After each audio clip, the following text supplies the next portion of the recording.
Ahoy there, YouTube! We're back again today for more of our Gencon Bonanza Explosion blog coverage. We're live at Gencon 2017, thanks in part from our amazing sponsors, Medieval Lords, who has Black Souls coming to Kickstarter later this year, Bleem Games, who has Dark Mages coming out in a little bit, and then Tasty Minstrel Games, who sponsors us year-round. So big thanks to all them. Be sure to check out their links down below. Now, if many of you know, if you follow my channel, you know my most anticipated game of the year was Charterstone by Stonemaier Games. And I am very excited because we are here with Jamie Stegmaier and we are about to get the lowdown on Charterstone. And this is not a fake box. There is actually stuff in this box. What's in the box? What's in the box? Last year it was a fake box when we talked about it. But yeah, it is a real box. This is the first copy off the print run of Charterstone, a legacy game, competitive legacy game for 1 to 6 players. I'm not going to reveal any spoilers here, so anyone watching this is safe to watch if you don't want any spoilers. A few features in Charterstone are first the rule book, which I advertised at one point as having no rule book. I changed that a little bit. So there's a little bit of a rule book when you start out by playing. It is a very simple, mostly blank 4-page rule book. That's it. Those are all the rules that you need to learn before you start playing. And you can see that there are lots of slots that during the game, during the campaign, you're adding rules as you play. That's one of the features. The second feature that I think is fun to mention is the board itself, the basic construct of the game, which is that you have this board. I'm only going to show you a little bit of it. Not that it's a complete spoiler, but one of the moments I want players to have is when they open the board. They arrive at the village for the first time, so I don't want to show the whole thing.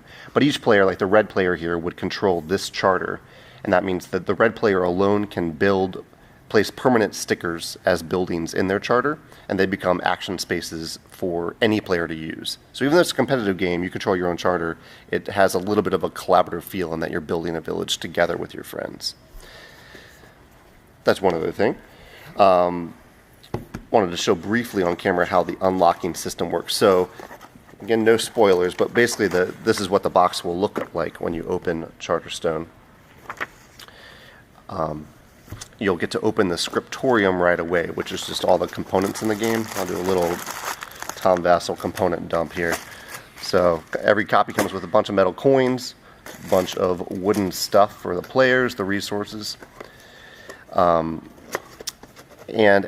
during the game, as you're unlocking stuff, so you don't want to put this on camera too close, but basically this is a sheet that says when you unlock a crate, and these are tons of crates in the game, stuff that you're unlocking, each crate will say, okay, if you're unlocking crate 1, then you're going to pull cards 22, 23, and 219 out of this index. This is the unlocking system inside. Sorry about that. So in this index, you have a ton of cards. They're all numbered. So it's essentially the same as if I had a ton of different envelopes in this box, but we found for production reasons, we would end up with a bunch of stuff in the wrong envelopes. So instead we put them in numerical order, and you use this key to say, okay, I'm unlocking crate 42. What's in crate 42? Pull that stuff out of here. And I guess the last thing to mention is that Charterstone is a little bit unique as a legacy game in that after you play your 12-game campaign, if you enjoyed the village that you built with your friends, you can continue to play future games on that village. It's designed to be a regular worker placement game as long as you want, but it's your own unique worker placement game. Or if you love the campaign and wanted to play again, we do have a recharge pack. So you just have to buy, this game is $70, this is $30, and it includes all the components that you changed permanently in the first campaign. So you could run a second campaign on the back side of the game board, because the game board is double-sided. So you can do another 12-game campaign if you want to. And this is coming out later this year? This is December 12th. All right. Yeah. And, I was going to ask one more question. I totally spaced on what it is. I do not remember. All right. Well, this looks like it might be your cup of tea. Be sure to check this one out. I know I'm chomping at the bits to check out this one and unveil the mysteries. Oh, yeah. So will this have drop-in capability? So if I, Yeah. That's a great question. Yeah, it'll have... So the best experience will be to play with the same 1 to 6 players the whole time. But it is very easy to add a player or drop out. So if you have a friend who ends up not liking it after game 1, you can kick him out, or if you don't like him anymore. Or you're going to have people come in. If you start out with 4 players, then you have someone who couldn't make that first time and they want to join in.